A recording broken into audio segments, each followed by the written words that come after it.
मेरा बेटा शराब पी के आ जाए, मैं मुंह फेर के निकल जाऊंगा? क्यों? क्योंकि मेरा बेटा है ना, मैं नहीं चाहूंगा वो गलत हो। फिर मैं उसको हाथ से भी रोकूंगा, नहीं मानेगा तो थप्पड़ भी मारूंगा, क्योंकि वो मेरा है। इसी तरह मैं बहन बेटियों से कहना चाहूंगा, अगर आपका शौहर आपको पर्दे की ताकीद कर रहा है तो वो आपका दुश्मन नहीं है। आपका भाई आपको बेगैरती से रोक रहा है तो वो आपका दुश्मन नहीं है। अगर बेटा माँ से कह रहा है माँ बेनकाब न निकला कर, तो वो तेरा दुश्मन नहीं है। वो तुझसे मोहब्बत करता है, तुझे रुसवा नहीं देखना चाहता, तुझे जलील नहीं होने देता, इसलिए वो चाहता ये है कि तुझ पे गैर की नजर कुत्तों की तरह नहीं पड़नी चाहिए। वो तो ये चाहता है जिस तरह जुज़दान में कुरान महफूज है, खिलाफ में काबा महफूज है, इसी तरह पर्दे में तू महफूज रखे। इसलिए तुझे रोकता है, और तूने उसको क्या समझा कि मेरा शौहर मुझ पे शक करता है, इसलिए मुझे रोक रहा है। पर्दे की ताकीद करना, अगर शक होता तो मेरा नबी कभी बेटी को पर्दे की ताकीद न करता। तुम ये समझती हो कि हम शौहर की नजर के अंदर हम बेपर्दा जो है उसकी नजर में गैर मोतबर है, इसलिए हम पे सख्ती हो रही है। तो सुन मेरी बेटियां, तुझे बता दो, गैरों से दुश्मनी की बुनियाद पर पर्दे का हुक्म नहीं दिया जाता।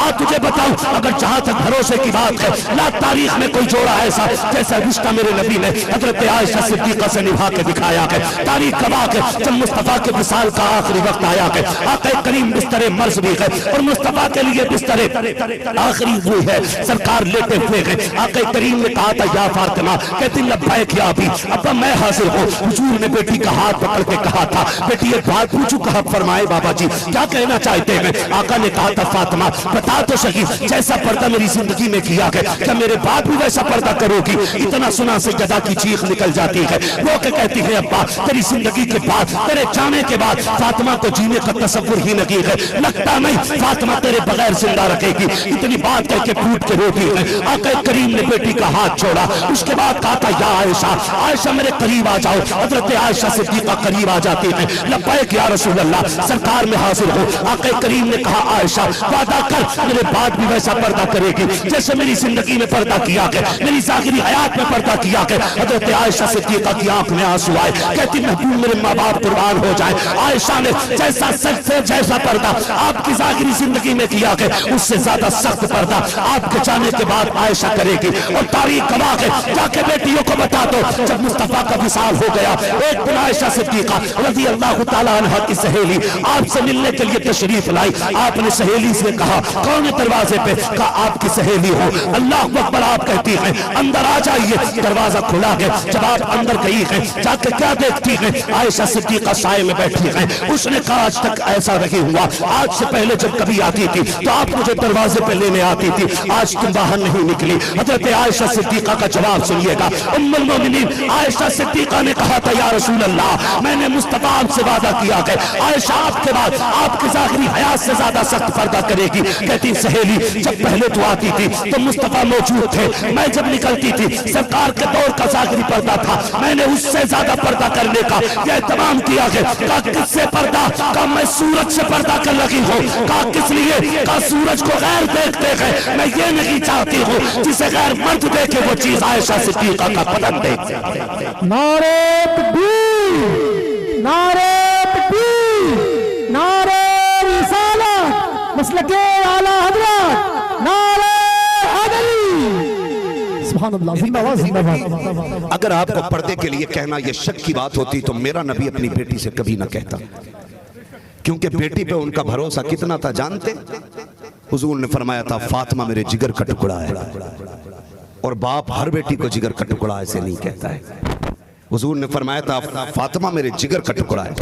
आका ने यह भी फरमाया था फातिमा मेरा टुकड़ा है, ये भी आका ने फरमाया फातिमा मेरा टुकड़ा है।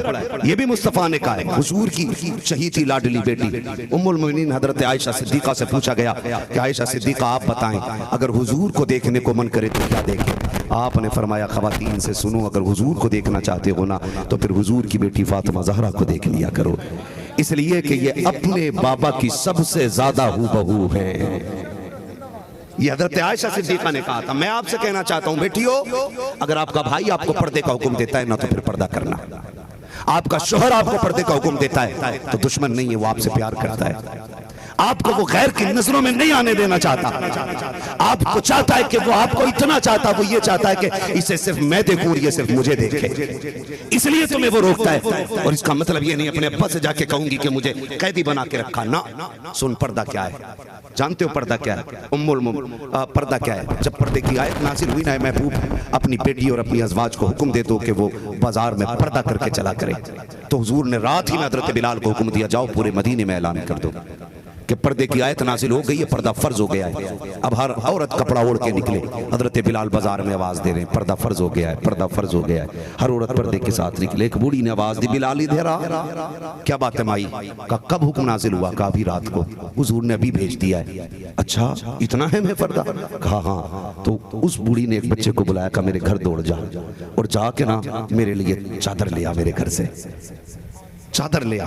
बेटे ने कहा मी घर जाके नहीं ओढ़ लेती? बूढ़ी ने रो के कहा अगर जाते जाते रास्ते में मौत आ गई तो कयामत में खुदा को क्या जवाब दूंगी? ये सहाबा ने पर्दा करके दिखाया। आज बेपर्दगी की हद हो गई। आज औरतें पीरों के पैर दबा रही है और पीर साहब हरामखोर जन्नत बांट रहा है।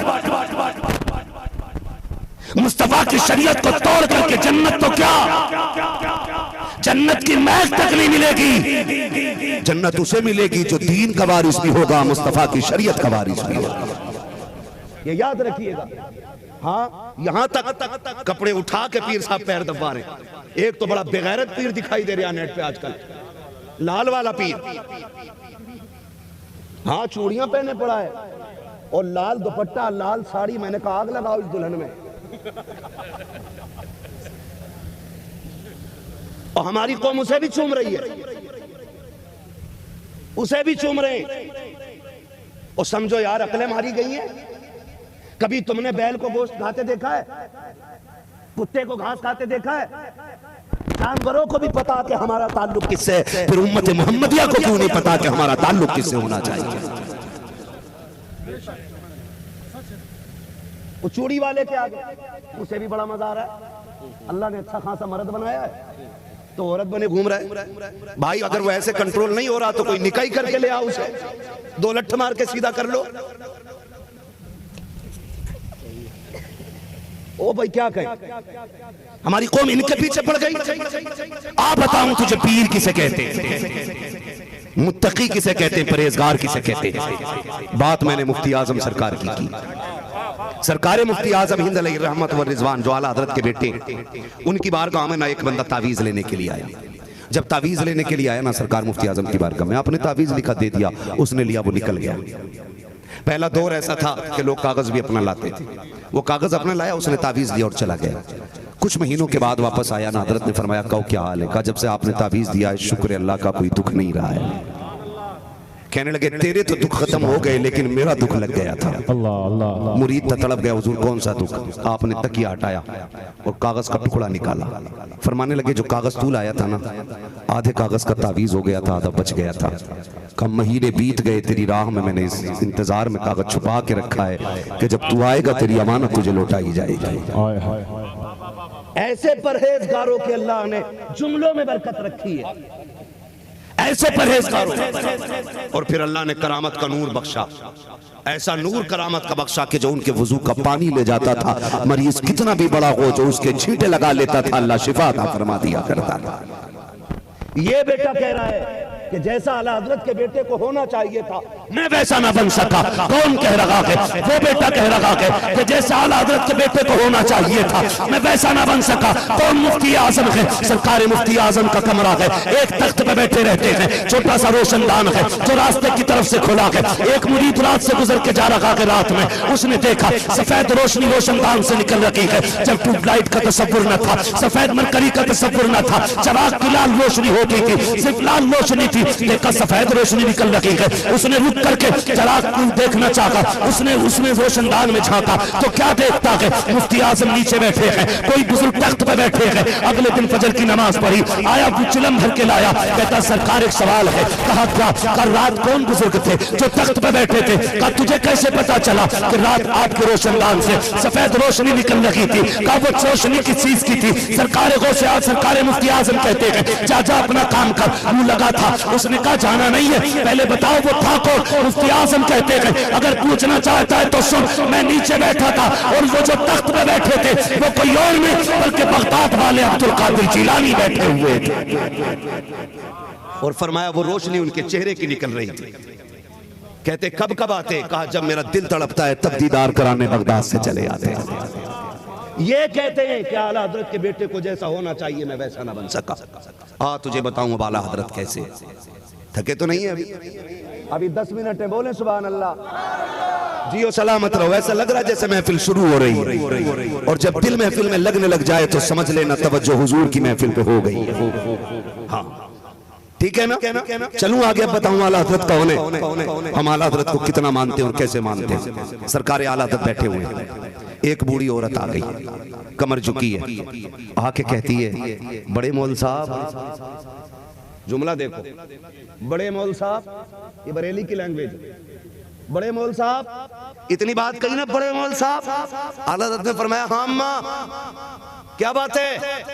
का थोड़ा सा काम था, आज ना 4 मुरीदों के पीर को कह दियो मौल साहब, इतनी बद्दुआ देगा, इतनी बद्दुआ देगा कि उसी बद्दुआ में खुद गर्क हो जाएगा। क्या अगर रुतबे घटा दिए? अभी जिब्रील आए थे, सलाम कह के गए ख्वाब में, नए नए ख्वाब देखने खबीस के बच्चे। हाँ, जिसे अपने बाप का चेहरा दिखाई ना दे उसे जिब्रील दिखाई देंगे। नए नए ख्वाब छाप रहे। आला हजरत की सादगी देखिए, बड़े मौल साहब नहीं है, बड़े हजरत है। इसी वजह से आज दुनिया आला हजरत कहती है, इसीलिए दुनिया आला हजरत कहती है उनको। इसीलिए कहा बड़े मौल साहब का क्या काम है? कहा क्या कि कोई वजीफा बता दो। क्या कई इमाम ज़ैनुल आबिदीन की बड़ी याद आती है, उन्हें देखना चाहती हूँ, उन्हें देखना चाहती हूँ। आला हज़रत फरमाने लगे अम्मा इस उम्र में कहाँ वजीफा कर पाओगी? ये कह के चुप हो गए। उसने फिर कहा कोई तावीज दे दो। कहने लगी अम्मा तुझसे अपना सद नहीं संभलता, तावीज क्या संभालेगी? फिर चुप हो गए, अपने काम में लगे। बुढ़िया की आंख में आंसू आए, वो इश्क करती थी इमाम ज़ैनुल आबिदीन से। उसने कहा लगता है मेरा काम यहाँ भी नहीं होगा, रोते हुए जाने लगी। आपने फरमाया अम्मा ठहर, तो अभी बात खत्म नहीं हुई ना, आना। कब क्या करूं आके? ना तावीज दिया ना कोई वजीफा। आला हज़रत मुस्कुरा के कहते अम्मा यहीं बैठे बैठे अगर जियारत करा दूं तो, यहीं बैठे बैठे अगर जियारत करा दूं तो देख आला हज़रत का अहले बैत से रिश्ता कैसा है, जो अहले बैत को अपने बाप की बपोती समझते हैं, जो हुसैनियत को अपने घर की जागीर समझते हैं। वो सुने हुसैन सिर्फ उनका नहीं, हुसैन सबका है, हुसैन सबका है। और आला हज़रत का रिश्ता देखो। कहा माँ यहीं बैठे बैठे जियारत करा दूं तो? कहा ये कैसे हो सकता है? कहा माँ आना भी जियारत करा दूं। माँ को बैठाया। आला हज़रत ने अपने चेहरे पे जिस सर पे रुमाल पड़ा था वो उठाया, माँ के चेहरे पे डाल दिया। कहा अम्मी आंखें बंद करो। माँ ने आंखें बंद की है और काम मेरे साथ पढ़ना शुरू कर दो। दुआए इब्राहिमी पढ़ी है, दुरूद गौसिया पढ़ी है। दुरूद गौसिया पढ़ने के बाद आप कहते हैं सरवर कहूँ के मालिक व मौला कहूँ तुझे, बागे खलील का गुले ज़ेबा कहूँ तुझे, तेरे तो बस तनाकी से है बरी। ऐ राहू मेरे शाह मैं क्या क्या कहूँ तुझे, कह लेगी सब कुछ उनके सनाका की खामोशी, चुप हो रहा है कह के मैं क्या क्या कहूँ तुझे, लेकिन रज़ा ने खत्म सुकत इस पे कर दिया, खालिक का बंदा खल्क का आका कहूँ तुझे। ये कह के आप चुप गए और माँ है कि आंख नहीं खोलती है। थोड़ी देर के बाद मेरे इमाम ने कहा अम्मा आंख तो खोल, जरा बता तो सही तूने क्या देखा है? कहा मौलवी साहब अगर रुमाल ना हटाते जी तो ये चाहता था मैं उसे देखती रहती इसी हाल में कयामत आ जाए। वाह वाह वाह, नारे तकबीर, नारे रिसालत, मसलके आला हजरत, फैज़ाने आला हजरत, नारे तकबीर, नारे रिसालत। ये आला हजरत की जात है, ये आला हजरत की जात है। और लोगों शुक्र अदा किया करो, अल्लाह ने आला हजरत हमें अता की है। और मैंने पहले कहा था आला हज़रत को पढ़ने की ज़रूरत है, लड़ने की ज़रूरत नहीं है। वरना याद रखना पूरी जिंदगी भी बड़े बड़े पीर भौंकते रहे ना, तब भी आला हज़रत के ऐसे चाहने वाले हर दौर में पैदा होते रहेंगे। ये किताबों से रज़वी नहीं हुए, ये जो बैठे मेरे सामने ये मदरसों से रज़वी नहीं हुए, ये वो हैं जिन्हें माओ ने घुट्टी में मसलक के आला हज़रत खिलाया है। कितनों को अलिफ से बा नहीं आता होगा लेकिन पक्का रज़वी होगा, कितने को बिस्मिल्लाह भी नहीं आती होगी लेकिन पक्का रज़वी होगा। कैसे बन गए ये? पता ये चला माँ ने चूल्हे पे बैठा के बरेली वाले की बातें सुनाई है। और ये तो पक्का ही है ना, जब से होश संभाला है हम हुजूर की नातें आला हज़रत की लिखी हुई सुनते चले आ रहे हैं, है कि नहीं ये बात? अब सुनो आला हज़रत को। लोग कहते हैं आला हज़रत ने सिर्फ मुशरिक बनाया, काफिर बनाया। मैं कहता हूँ ज़बान को लगाम लगा, आला हज़रत ने तबलीग भी की है, आला हज़रत ने इस्लाह भी की है। आप कहेंगे कैसे, तो सुन, आला हज़रत ने इस्लाह की और इस्लाह में भी लिखा, आपने लिखा सूना जंगल। ऐसा कोई नहीं होगा जिसे इसका मिसरा याद ना हो। सूना जंगल, रात अंधेरी, छाई बदली काली। इधर वाले लोगों ने नहीं सुना शायद, आज याद कर लो आप लोग, वरना ये 2 महफिलें काफी हैं सुनने के लिए। छाई बदली, सोने वालों जागते रहियो। जगाया कि नहीं आला हज़रत? बोलो, जगाया ना? जगाया ना आला हज़रत ने? सोने वालों जागते रहियो। चोरों की रखवाली माल की होती है कि चोरों की? आला हज़रत क्या कहते हैं? चोरों की रखवाली है। हाँ भाई, आला हज़रत ने हमें बेदार किया, जगाया है। और पढ़े आला हज़रत, आला हज़रत ने ना अखलाक, किरदार, हर एतबार से हुजूर की सुन्नत पे अमल किया है, हर एतबार से। सोते भी थे ना तो मोहम्मद की शक्ल बन के सोया करते थे। यूं हाथ रखते थे सर के पीछे को, ये मीम बन जाता था, ये हा बन जाता था, कमर का ये हिस्सा मीम बनता था, फिर ये हिस्सा दाल बन जाता था। अगर लेटे हुए कोई आला हज़रत को देखे तो लफ्ज़ मोहम्मद नजर आया करता था। ऐसा इश्क किसी ने किया हो तो दिखाए कोई ऐसा इश्क किया हो तो। आओ तुम्हें बताऊं, सरकार आला हज़रत ने जिंदगी के आखिरी साल चल रहे, तबीयत अलील रहने लगे, डॉक्टरों ने परहेज बता दिया है। आप अल्लामा ज़फ़रुद्दीन बिहारी रहमतुल्लाहि तआला अलैहि के साथ बैठे हुए, एक बच्चा आया, आके कहने लगा मौलाना साहब हमारे घर आपकी दावत है। आपने फरमाया तुम्हारे घर में कोई बड़ा नहीं था? कहा मेरी माँ ने मुझे भेजा। कहा तुम्हारे घर में कोई बड़ा नहीं था? बच्चा कहने लगा मैं यतीम हूँ, घर पे कोई नहीं है, एक माँ है और एक मैं हूँ, दावत कबूल है? जैसी उसने इतना कहा फरमाने लगे दावत हमें तेरी कबूल है। फरमाया क्या खिलाएगा? उसकी गोद में ना पालक का साग था और चने का साग। उसने कहा यही बना के हम खिलवा देंगे आपको, है यही बना के आज खिलवा देंगे। तो आपने फरमाया मंजूर है। कब आना है? कब आना? बुलाने आओगे कि हम आ जाएं? आला हज़रत का आप अखलाक देखें, आओगे बुलाने के हम आ जाएं? बच्चे ने कहा कल दोपहर हो जाए तो खुद आ जाना, माँ है और मैं हूँ, तैयारी करनी है हमें खाने की। फरमाने लगे कबूल है। अगला दिन आया ना, दोपहर का वक्त हुआ, कहने लगे ज़फ़रुद्दीन कहाँ चलना यार, कल एक यतीम दावत करके गया था, चल दावत खाने चलते। बिहारीपुर ढाल की बात है, उस यतीम के दरवाजे पे आला हज़रत गए। आवाज आई कौन? कहा बड़े मौल साहब आए हैं। कहा रुको अभी आ रहा हूं। आप बच्चे का अंदाज देखें और आला हज़रत का किरदार देखें। कहा रुको अभी आ रहा हूं। और हमारा अखलाक ये है, 4 गाड़ी पहले से ना मिले हम गाड़ी मोड़ लेंगे, नारे ना लगे तो मूड खराब हो जाता। आला हज़रत से उन्होंने कहा कि ठहरो आ रहा हूं। आला हज़रत खड़े, ज़फ़रुद्दीन भी खड़े, लोग देख रहे हैं आप यहाँ कैसे? फरमाने लगे अपना काम करो, अहमद रजा अपनी दावत पे आया हुआ है। थोड़ी देर के बाद बच्चा निकला और एक चटाई का टुकड़ा लेकर के आया और अल्लामा ज़फ़रुद्दीन को देख के कहने लगा लो बिछाओ और बैठ जाओ।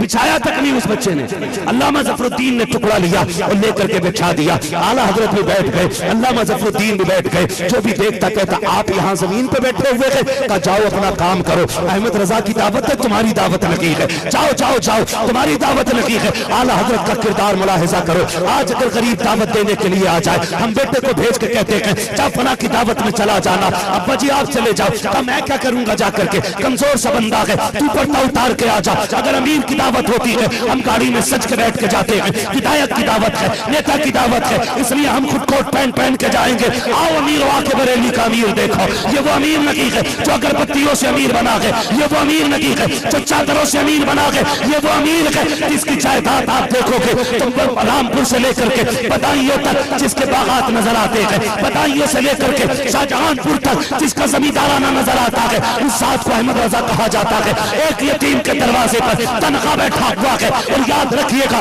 जो साथ वाले देखते थे आप यहाँ इजाजत हो तो हम बैठ जाए, कहा ना तुम्हारी दावत नहीं है, आज यतीम ने बुलाया है, इंतजाम तो हम दो का होगा, तुम्हें कैसे बुला लिया जाए। हाथ जोड़ के आपसे कहना चाहता हूँ अगर बेटी वाला आपको शादी में दावत दे के चला जाए तो जितनों की दावत हो उतने की जाना, यार दोस्त को लटका के ना ले जाना।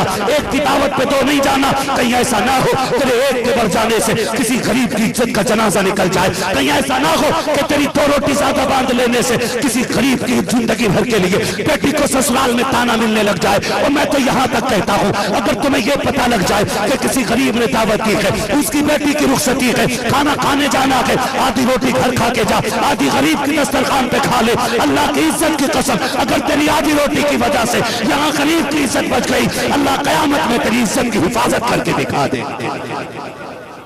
ये भी एक अमल हासिल करो इमाम अहमद रजा से। ये भी सिखाया जा रहा है कि दावत जिसकी हो वही बैठे, कोई बैठे जिसकी दावत हो, जिसकी ना हो वो दावत में ना जाए, वो दावत में ना जाए। और ये और डोंगे के डोंगे फेंकने वालों, टेबल के नीचे लाखों के खाने में आग लगाने वालों, पढ़ो आला हजरत को। आला हजरत दावत में गए तो लोकी शरीफ बनी थी, सरकार को लोकी शरीफ पसंद थी तो मेरे इमाम अहमद रजा को भी पसंद थी। पूछा गया क्या खाना पसंद करेंगे, आपने फरमाया मुझे हुजूर की पसंद वाली ग़िज़ा पसंद है। कल लौकी बना लेना, लौकी बनी थी, आला हज़रत ढूंढ ढूंढ के खा रहे थे। और जानते हो, सुनिएगा, शोरबा पीने की तबीयत हुई, फरमाया मकान मालिक को बुलाओ, साहिब खाना को बुलाओ, साहिब खाना को बुलाया। आप फरमाते इजाजत हो तो मैं थोड़ा शोरबा पी लूं। कौन कह रहा है? ये वो कह रहा है जो 156 से ज्यादा उलूम पे महारत तामा रखता है। बेशक सुभान अल्लाह। वो इजाजत ले ला, इजाजत हो तो शोरबा पी लूं। यानी कि 2 घूंट भी साहिब खाना की मर्जी के बगैर मेरा इमाम नहीं पी रहा है। क्यों? क्योंकि वो शोरबा बना रोटी से खाने के लिए था। जी बेशक। पीना उसका वज़ा के खिलाफ हो रहा था। आला हजरत ने बिना इजाजत पीना पसंद नहीं किया। अब मैं हाथ जोड़ के कहना चाहता हूँ दावतों में जाकर के टोंगे फेंक देने वालों का ये बोटी पसंद नहीं, ये बोटी पसंद नहीं, यार जबान को लगाम लगा ले कि तुझे क्या पता है, जहां तू खाना खाने के लिए आया है तेरी नजर में ये 6 घंटे की मेहनत होगी, तेरी नजर में 3 घंटे में बना हुआ खाना होगा। लेकिन जा उसी पंडाल के किसी कोने पे नजर डाल के दे, एक कोने में लड़की का बाप यूं सहम के खड़ा होगा, कभी बारात देखता होगा, कभी आसमान देखता होगा, दिल दिल में कहता होगा मालिक मैंने 18 साल की कमाई झोंक दी है, मैंने पूरी जिंदगी की मजदूरी लगा दी है, ए मेरे परवरदिगार जो मैं रत्ती रत्ती जोड़ करके रखता रहा आज उस पैसे का खाना लेके आ गया हूँ। ए मेरे परवरदिगार तू जानता है जब दुनिया में बेटी आई थी मैंने घी खाना छोड़ दिया था, मैंने दूध पीना छोड़ दिया था। मेरी बीवी हाथ पकड़ के कहती थी सरदार पूरा घर तेरे सहारे चलता है, अगर दूध नहीं पिएगा कमजोर हो जाएगा, घी नहीं खाएगा कमजोर हो जाएगा। ए मेरे मालिक तू गवाह है, मैंने बीवी से कहा था अब घी दूध में खर्चा करने की जरूरत नहीं है, इस पैसे को बचा के रखना शुरू कर दे। अल्लाह ने बेटी दे दी है, अब इस पैसे को बचा के रख। वो मुझसे कहती थी कमजोरी आ जाएगी, मैंने कहा ना अब मैं दूध से ताकतवर नहीं बनूंगा, मैं घी से ताकतवर नहीं बनूंगा। मेरी बीवी ने कहा था बता फिर ताकत कहां से आएगी? उस दिन मैंने कहा था जिस दिन इसे इज्जत से रुखसत कर दूंगा उस वक्त मैं माशरे में सबसे ज्यादा ताकतवर कहलाऊंगा। तो मेरे मालिक मैंने आज तक जोड़ के रखा था, 18 साल की कमाई लगा दी है। और डोंगे फेंकने वालों खुदा के वास्ते अपने पेट का नहीं आखिरत का नहीं, गरीब की इज्जत का ख्याल किया करो। तुम नहीं जानते हो, अगर सैकड़ों लोग खा के चले जाए, एक बराती को अगर एक रोटी कम पड़ जाए, पूरी जिंदगी गरीब की बेटी को ये ताने दिए जाते हैं, तेरे बाप की औकात खाना खिलाने की नहीं थी, एक बराती भूखा आ गया था। और याद रखो, पहली बात तो इस्लाम में बारात का तसव्वुर ही कोई नहीं है। और अगर जा भी रखे हो तो गरीब की इज्जत से न खेलो, किसी का खाना खा के बुराई न करना। वो खड़ा के गरीब बेटी का बाप हाथ जोड़ के खड़ा रहता है, डरते डरते पूछता है कोई कमी तो नहीं रह गई थी। उसे डर लगता है कहीं समझी नाराज ना हो जाए, कहीं दामाद को गुस्सा ना आ जाए, यहाँ बेटी को कांटा चुभ जाए। बाप तड़प जाता है, यहाँ बेटी को बुखार आ जाए, बाप की नींदें उड़ जाती है, वो इस डर से कांप रहा है। अगर एक रोटी भी कम पड़ गई, मेरी बेटी को रोज तमाचे लगेंगे, रोज गालियां मिलेंगी, ये सोच के कोने में खड़ा रो लगा के जा उसके करीब जाके खड़ा हो जा। अगर वो तुझसे डरते हुए ये पूछ ले खाना कैसा था, अगर नमक कम हो तो बुराई ना करना, मिर्च ज्यादा हो तो बुराई ना करना, खाना कच्चा हो तो बुराई ना करना, मजा ना हो तो बुराई ना करना, बल्कि कंधे पे हाथ रख के कहना वाह यार तूने कमाल कर दिया है, क्या खाना बनाया है। मैं नहीं जानता तेरे दो जुमलों से तेरा पेट भरेगा कि नहीं भरेगा, लेकिन इतना जानता हूँ अगर तूने ये तुम दो जुमले बोल दिए, खुदा की कसम इधर गरीब मुस्कुराएगा, उधर मदीने में मुस्तफा जानेगा मुस्कुराएगा। है नारे तकबीर, नारे रिसालत, नारे रिसालत, फैज़ाने महबूब अशरफ, मसलके आला हज़रत, नारे तकबीर, नारे रिसालत। माशाअल्लाह जिंदाबाद, बेशक दोंगे ना फेंकना, हाय हाय बहुत करना। पढ़ो आला हजरत को जी, शोरबा भी इजाजत लेके पी रहे हैं, बेशक क्योंकि ये बना खाने के लिए था, पीने के लिए जी, नहीं बना था। शरीयत इसकी इजाजत नहीं देती है। मुझे तो हैरत होती है जिनके अपने घर में 8 दिन में एक बार गोश्त आता है, वो बीवी को छीछड़ा छुटा के फेंकने पे डांट के कहते हैं 200 रुपए किलो है, 300 रुपए किलो है, सारे पका दे, घर मरे कुत्ते खाने तैयार हो। और गरीब बाप की बेटी में जो दावतें मिलती हैं, वहां अच्छी बोटी को भी खराब कह के फेंक देते हो। कयामत में खुदा को कौन सा चेहरा दिखाओगे, कौन सा चेहरा दिखाओगे। आला हज़रत सरकार कहते हैं दावत हमारी है तुम्हारी नहीं। थोड़ी देर के बाद बच्चा निकला, कहा गए, कहा हाँ।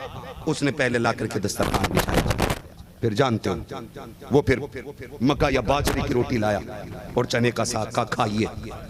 अल्लामा ज़फ़रुद्दीन बिहारी रहमतुल्लाह ताला अलैह कहते हैं आला हजरत को डॉक्टर ने आधी चपाती, वो भी गेहूं की खुराक बताई थी। कितनी?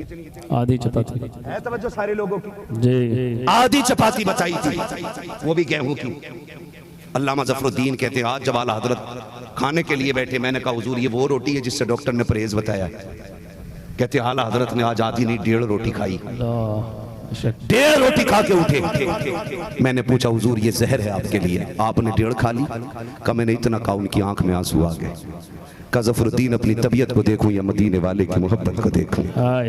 का मैं 2 लुक़मे भी खा लेता तो गरीब की दावत का हक अदा हो जाता, लेकिन उसका दिल टूट जाता, शायद मेरे घर का खाना अच्छा नहीं लगा, घर का खाना अच्छा नहीं लगा। अहमद रजा ने आज पेट भर के रोटी खाई है, तबीयत को तबीयत का मालिक जाने।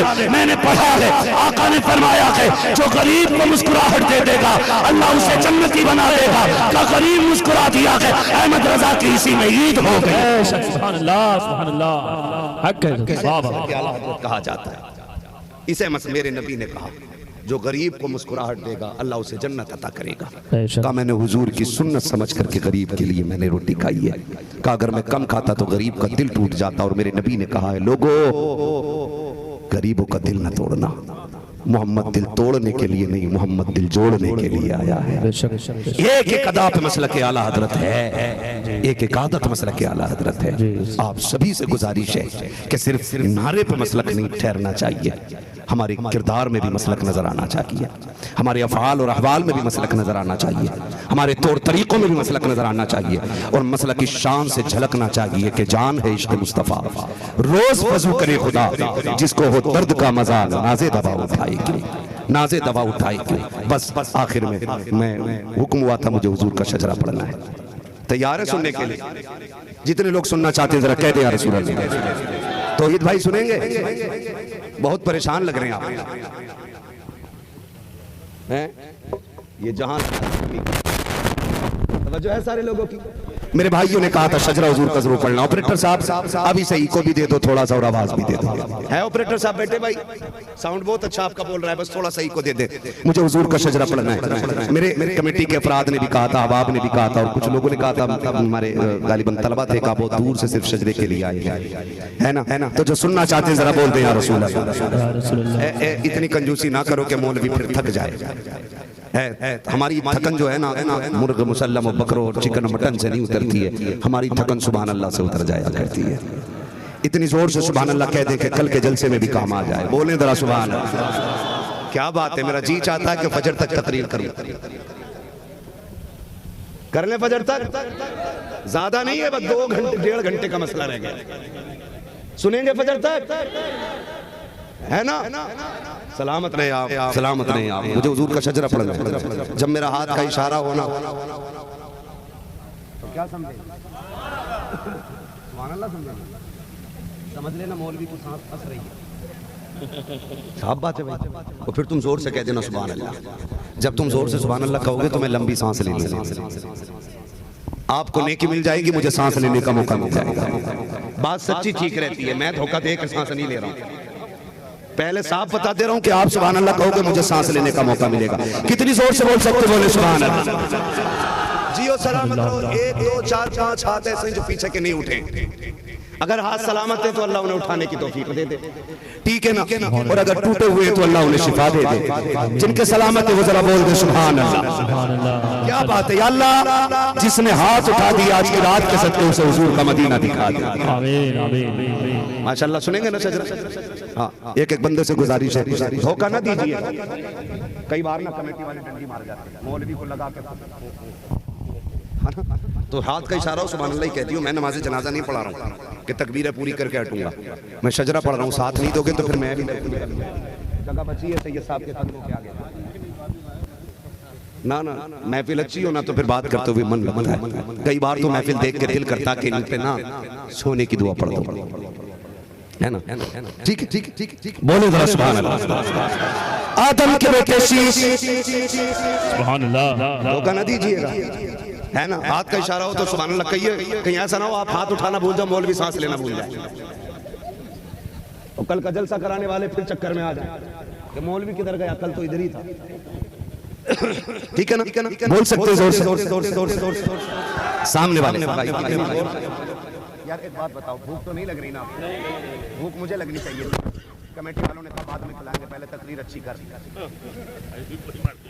है ना। तो कोई बात नहीं, मुझे खुद भूख नहीं लगी थी। इन्होंने कहा था खाना कि मैंने कहा नहीं। इन्होंने कहा कि अभी हमारे अब्दुल कादिर भाई ने नहीं खाया, वो बाद में खाएंगे। तो मैंने कहा जब इतना बड़ा आदमी बाद में खाएगा तो छोटा भी बाद में खा लेगा। 6.5 फीट से कम नहीं होंगे मगर नापा जाए तो, इसलिए बहुत बड़े कह दिया मैंने। ठीक है ना, तवज्जो है सारे लोगों की। बोल सकते बेटे सर पे ये वो लगाते हाथ जिन्हें सर्वाइकल होता है। ठीक ठीक, अल्लाह बीमारियों से महफूज रखे, सबको शिफा अता करे। इतने छोटे छोटे बच्चे बैठे हैं, अल्लाह इनके माँ बाप को सलामत रखे, बड़ी अच्छी तरबियत की है। बड़े बड़ों को नींद आ गई होगी, छोटे छोटे बैठ के बता रहे कि हम यहाँ किसी दुनिया वाले के लिए नहीं, मदीने वाले के लिए बैठे हुए हैं, जो हुजूर के लिए बैठे। वो बोले सुभान अल्लाह। आदम के बेटे ठीक है ना। मैं अगर इन बच्चों से पूछूं ना क्यों बैठे हुए तो ये बच्चे भी यकीनन यही कहेंगे कि यहाँ पे बिरयानी के लिए नहीं है, तसले के लिए नहीं है, इसलिए बैठे। सुना है आप हर आशिक के घर तशरीफ लाते हैं, मेरे घर में भी हो जाए चरागा, चरागा, चरागा। आदम के बेटे शीश, शीश के बेटे अनस, अनस के बेटे कैनान, कैनान के बेटे मेलाइल, मेलाइल के बेटे ब्यारत, ब्यारत के बेटे इदरीस, इदरीस के बेटे मुतवश्शित, मुतवश्शित के बेटे नबकनेत नाम, नबकनेत नाम के बेटे नूह, नूह के बेटे शान, शान के बेटे जुलात, जुलात के बेटे शालिद, शालिद के बेटे आबिर, आबिर के बेटे दाता, दाता के बेटे राबा, राबा के बेटे सारू, सारू के बेटे नाखुन, नाखुन के बेटे तारिक, तारिक के बेटे इब्राहिम खलीलुल्लाह, इब्राहिम खलीलुल्लाह के बेटे इस्माइल ज़बीहुल्लाह, इस्माइल ज़बीहुल्लाह के बेटे केदार, केदार के बेटे अवाम, अवाम के बेटे अमन, अमन के बेटे साबित, साबित के बेटे सलमान, सलमान के बेटे रईसा, रईसा के बेटे इलियासा, इलियासा के बेटे औद के बेटे हफ़ा, हफ़ा के बेटे अदनान, अदनान के बेटे मोहित, मोहित के बेटे नदार, नदार के बेटे मुदिर, मुदिर के बेटे इलियास, इलियास के बेटे मुदरिका, मुदरिका के बेटे खदीमा, खदीमा के बेटे किनाना, किनाना के बेटे नदर, नदर के बेटे मालिक, मालिक के बेटे फार के बेटे गालिब, गालिब के बेटे लुई, लुई के बेटे काब, काब के बेटे मुल्ला, मुल्ला के बेटे किलाब, किलाब किलाब के बेटे कुसै, कुसै के बेटे अब्दुल मनाफ के बेटे हाशिम है, हाशिम के बेटे अब्दुल मुत्तलिब है,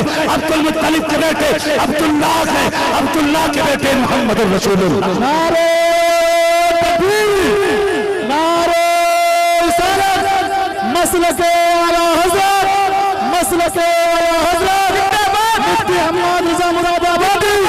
नारे हैदरी। जो जहां खड़ा है वहीं बैठ जाए, बैठ जाइए।